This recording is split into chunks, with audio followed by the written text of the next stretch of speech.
Hey everyone, and welcome back to the channel.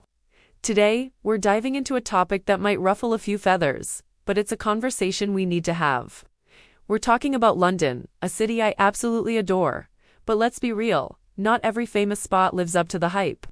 If you're planning a trip, your time and money are precious. So I want to help you skip the tourist traps and find the real magic of the city. We're going to count down some of the most overhyped places in London. And, more importantly, I'll give you some amazing alternatives that will give you a much more authentic and enjoyable experience. So, grab a cuppa, get comfortable, and let's talk about the London spots you might want to skip. First up on our list is one you've definitely seen all over Instagram, Abbey Road. Yes, it's the famous zebra crossing from the Beatles album cover. And that single, quotes, at ... pretty much it. What the photos don't show you is that it's on a very busy, normal road in a residential area. You'll find crowds of tourists waiting for a gap in traffic, which is constant, just to dash out for a quick photo. Honestly, the drivers are used to it, but it's still chaotic and a little dangerous. You'll spend more time waiting and dodging cars than you will actually enjoying the moment. It's a classic case of a 5-second photo opportunity that can take an hour out of your day. So, what's a better way to get your music fix in London? If you're a Beatles fan, I'd suggest heading to the area around Soho. Stroll down Denmark Street, historically known as London's Tin Pan Alley, where countless music legends, including the Rolling Stones and Elton John, recorded their early hits. You can feel the musical history in the air. For a more immersive experience, check out one of the many musical walking tours that take you past iconic studios and venues. You'll hear fascinating stories and see where music history was actually made, instead of just a busy street crossing. Next, let's talk about the changing of the guard at Buckingham Palace. It sounds majestic, right? The iconic red-coated guards, the bearskin hats, the pomp and ceremony. The reality can be a bit of a letdown. To get a decent view, you have to arrive hours early to stake out a spot. You'll be crammed into a massive crowd, holding your phone above your head, trying to see over thousands of other people. Much of the ceremony happens behind the palace gates, so unless you're right at the front, you'll mostly just see the backs of heads and hear a distant brass band. It's a lot of waiting for very little payoff. For a far more pleasant and impressive military ceremony, I highly recommend the Horse Guards Parade in Whitehall.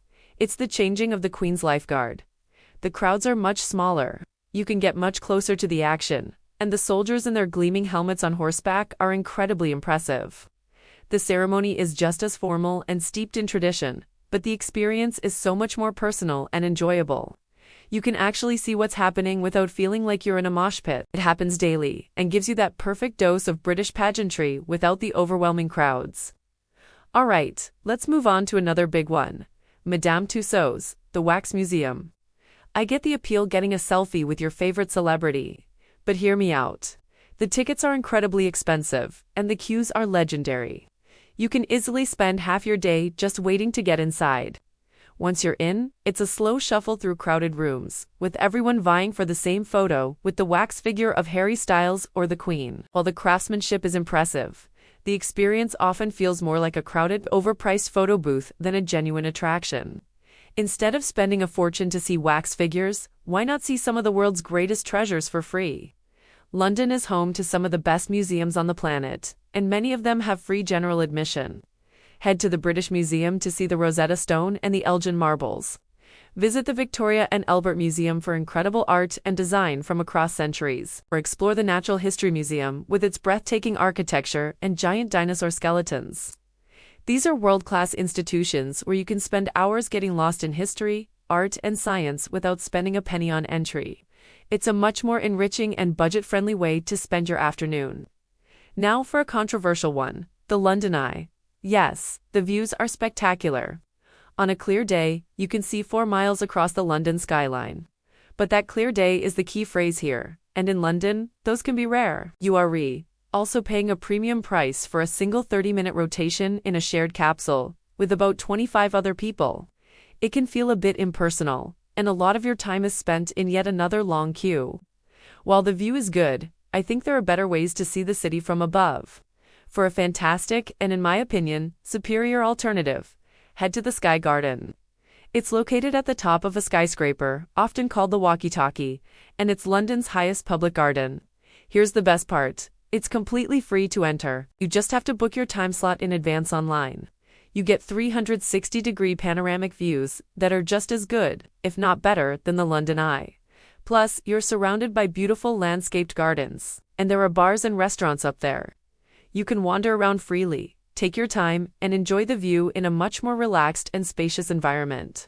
It feels less like a ride and more like a chic, scenic destination. Let's talk about shopping.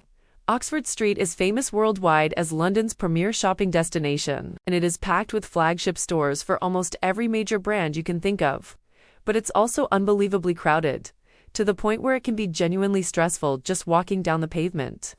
It's a sea of people, and the stores are largely the same international chains you can find in any major city around the world.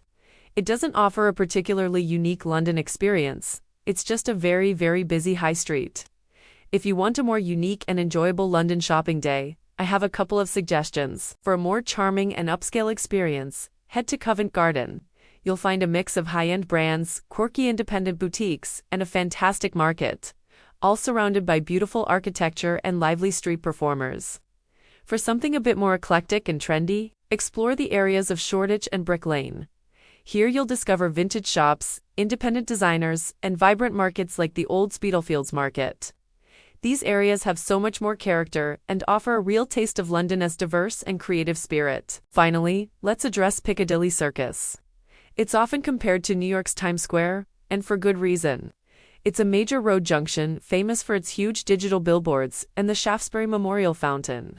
Tourists flock here to take photos, but once you've seen the screens, that's it. It's a place you pass through, not a destination in itself. You'll be dodging traffic and navigating thick crowds just to stand on a corner and look at advertisements. It's loud, chaotic, and lacks any real substance to keep you there for more than a few minutes. Instead of lingering in Piccadilly Circus, use it as a gateway to explore the fantastic surrounding neighborhoods. Just a few steps away, you have the vibrant and fascinating worlds of Soho and Chinatown. Dive into Soho's maze of narrow streets to find incredible restaurants, historic pubs, and quirky theaters. Or, walk through the gate into Chinatown for some of the best and most authentic Asian food in the city. These areas are buzzing with real culture and energy. So, snap your quick photo of the Piccadilly lights if you must, but then immediately wander off into the surrounding streets to find where the real fun is. So there you have it, my take on some of London's most overhyped attractions and what you should do instead. The key is to look beyond the obvious postcard spots. London is a city of hidden gems, incredible history, and diverse neighborhoods. By skipping some of the big-name tourist traps, you'll not only save time and money, but you'll also have a much more authentic and memorable trip. What do you think? Are there any places you think are overrated? Let me know in the comments below. I'd love to hear your thoughts and your own alternative suggestions. Thanks so much for watching, and if you found this helpful, please give it a thumbs up and subscribe for more travel tips. See you in the next one.